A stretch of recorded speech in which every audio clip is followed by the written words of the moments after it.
السلام علیکم ورحمۃ اللہ وبرکاتہ۔ دوستو، میں امید کرتا ہوں کہ آپ لوگ خیریت سے ہوں گے۔ اللہ پاک ہم سب کو سلامت رکھے، خوش رکھے۔ دوستو، میں آپ سب سے ایک گزارش ہے کہ آپ سب نماز نہیں پڑھ رہے ہیں تو آج سے نماز پڑھنا شروع کر دے، کیونکہ مرنے کے بعد پہلا قبر کے اندر سوال ہوگی، من ربک، تمہارا رب کون ہے؟ اس وقت ہمارا نماز ہی کام آئے گی، اسی لیے پہلے سے تیاری کریں۔ چلیے شروع کرتے ہیں۔ بسم اللہ الرحمن الرحیم۔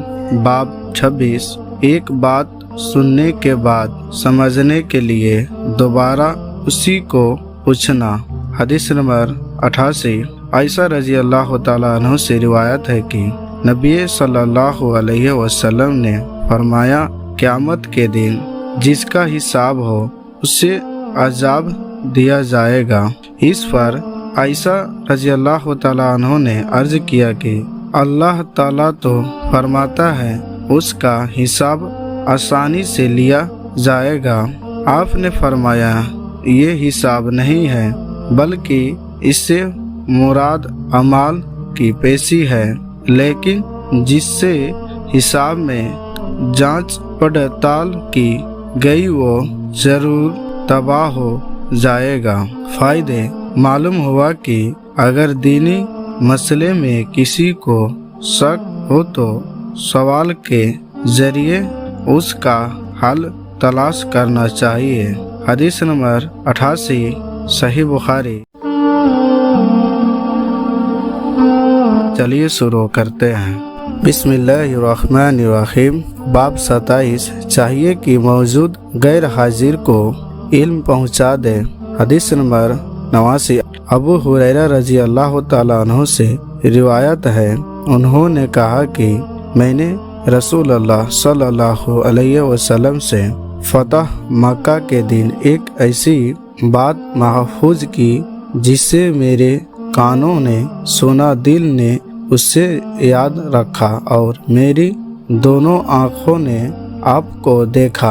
جب آپ نے یہ حدیث بیان فرمائی، آپ نے اللہ کی بڑائی بیان کرنے کے بعد فرمایا کہ مکہ میں لڑائی اور جھگڑا کرنا اللہ نے حرام کیا ہے، لوگوں نے حرام نہیں کیا۔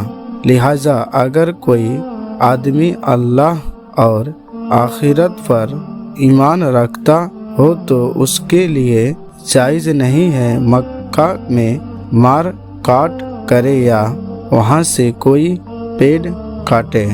اگر کوئی آدمی رسول اللہ صلی اللہ علیہ وسلم کے قتال لڑائی کرنے سے جھگڑے کو جائز قرار دے تو اس سے کہا دینا کہ اللہ نے اپنے رسول اللہ صلی اللہ علیہ وسلم کو تو اجازت دی تھی لیکن تمہیں نہیں دی، اور مجھے بھی دن میں کچھ وقت کے لیے اجازت تھی، اور آج اس کی اجازت پھر ویسی ہی ہو گئی جیسے کل تھی۔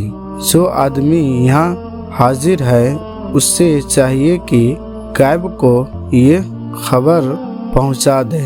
حدیث نمبر 89، صحیح بخاری۔ السلام علیکم ورحمۃ اللہ وبرکاتہ۔ اللهم صل على محمد وعلى آل محمد كما صليت على إبراهيم وعلى آل إبراهيم إنك حميد مجيد۔ اللهم بارك على محمد وعلى آل محمد كما باركت على إبراهيم وعلى آل